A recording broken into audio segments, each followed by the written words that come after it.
Hey, what's up everybody? This is Mr. 008 here, and today I have for you episode number 30 of my Bloons Tower Defense 6 Let's Play series. So in today's video, I am going to be making this a sort of 2-in-1. At least I will try to do that.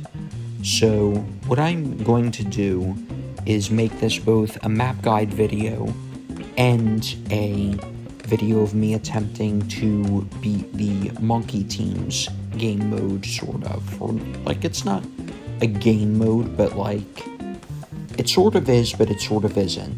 Like, you don't have to beat monkey teams on every map to get a black border, so in that sense, it's not a game mode. It's also not, like, boss mode or anything else like that, but it is still like its own mode in another sense. So we're going to be trying not to lose any lives and doing this without monkey knowledge like we usually do. So I actually did have an old version of this map guide recorded, however I had to delete it because something went wrong with the audio formatting. So as a result, like, I don't want to upload it without commentary or, like, without game sounds or any of that, and I kind of would have to do that if I were to keep the old version, so I decided to just go with a new version instead. So I am thinking of what I can do for this map, because I did use a Heli Pilot, namely an Apache Dart ship, in my previous map guide, which was on the same map, albeit in military-only mode.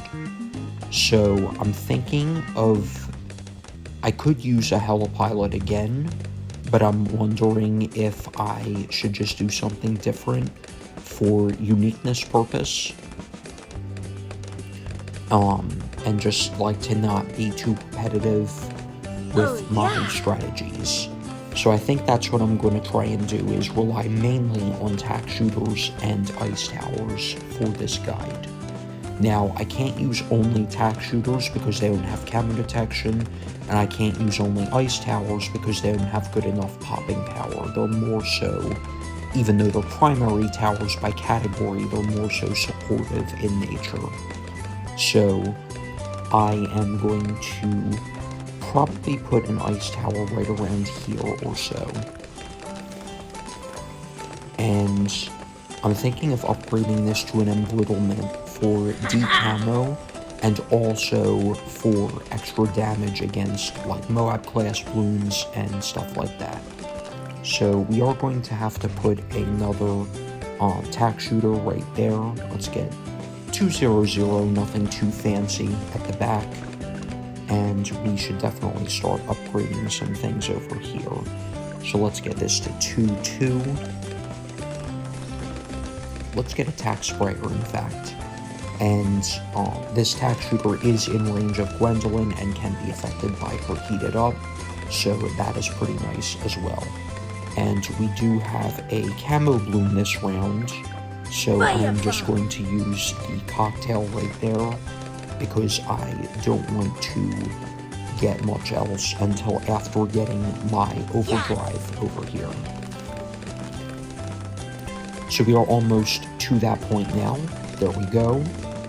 And I have been thinking, I would like to take this opportunity to say I've been thinking about what else I can do in BTD6 as far as, like, mostly tower tests, because I do have a tower testing series. However, I have not been focused on that series much recently, and I would like to get back into doing that series on the channel.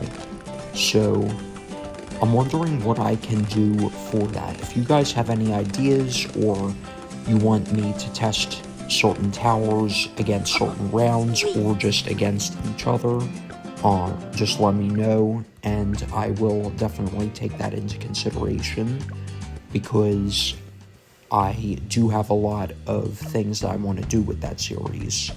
So let's definitely get the enhanced freeze right here, just so that we miss less of these camos. And it's definitely looking better now. And Gwendolyn did target the wrong spot there, unfortunately. Again, I'm going to try and do this without a Heli Pilot or anything like that, so for those of you saying just get IFR or something, I know that is an option, but I would prefer to not get that right now. So let's target the cocktail right there, and hopefully that'll be enough. Looks like it is. Nice. And I will retarget if I need to for Gwendolyn, but yeah, if you guys have any ideas, it can be something as simple as Ultra Juggernaut versus Crossbow Master, or it can be something more complicated, like, I don't know, like, when should you use Super Glue versus when should you use Bloon Solver, or anything else along those lines. Not that that's super complicated, but it's not simply a pure damage test. So, got those camos right there, camo whites, which the embrittlement cannot pop because it's an ice tower. But we did have an alternate way to get those balloons popped right there. So, I am also trying my best to subconsciously remember not to brush my hands by the right side of my phone. At least it's the right side how I'm holding it. And that's because that's where the speakers are, and I know that I have a history of, like, just these, like, annoying sounds, like, getting in the way of certain parts of my videos, like, just going, and, like, making them, like, a little bit lower quality just because of brushing up against stuff. Because I don't exactly have a recording set up right now, so I just take a seat somewhere comfortable and sit down and then do my commentary from there while I'm recording. These are not voiceovers, these are live commentaries as I am filming. So just to make that clear as for how I do my recording and all of that. So here we are on round 45, and we do have these camo purples, and I'm just going to restart because I don't want to have to worry about leaking any lives, leaking balloons, losing lives. So I'll just put another ice monkey right there, simple 210, and hopefully that'll be enough to take care of all these camo purples, because I can't use Gwendolyn's cocktail because they are purple balloons. So we will just take care of them like that, and that is enough for now. Nice. However, there are more problems over there, and let's go ahead and see what else we can do.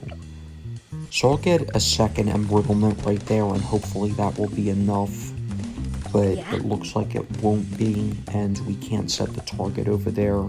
Hope you guys don't mind this, but, like, I don't really care, again, because I want to make these guides high quality, even if it's a little bit annoying at times. So I'm going to see if I can get a third embrittlement right over here, and hopefully that'll be enough. It's not enough, and I'm not sure why it's not enough, but it just isn't. I guess ice monkeys aren't the most reliable in this sense, but let's get this. And let's try What next? this. Firebomb! I'll just put the cocktail right there, and hopefully it does not expire before the camo pinks are finished going through. And good, it does not expire. So let's just keep going, and just in case I need this, I'll just get a blade shooter at the back of the track right there, in case I have to worry about any more leaks. Of course, it won't help against camos or leads, but against anything else, it should be fine. So here's round 49 coming out in reverse order, and that's the thing about reverse mode that makes this interesting, more so than in BTD 5. Because in BTD 5, reverse mode simply meant the balloons came out the opposite end of the track and exited at what is normally the entrance. Meanwhile, in BTD 6, that's one of two things that makes reverse mode reverse mode. The other thing, of course, is that the balloons come out in the opposite order, similarly to how, and there was a camo pink that snuck by right there, unfortunately. But, that's another thing that just makes it more interesting, is the fact that this game mode in BTD 6, the balloons come out the opposite order.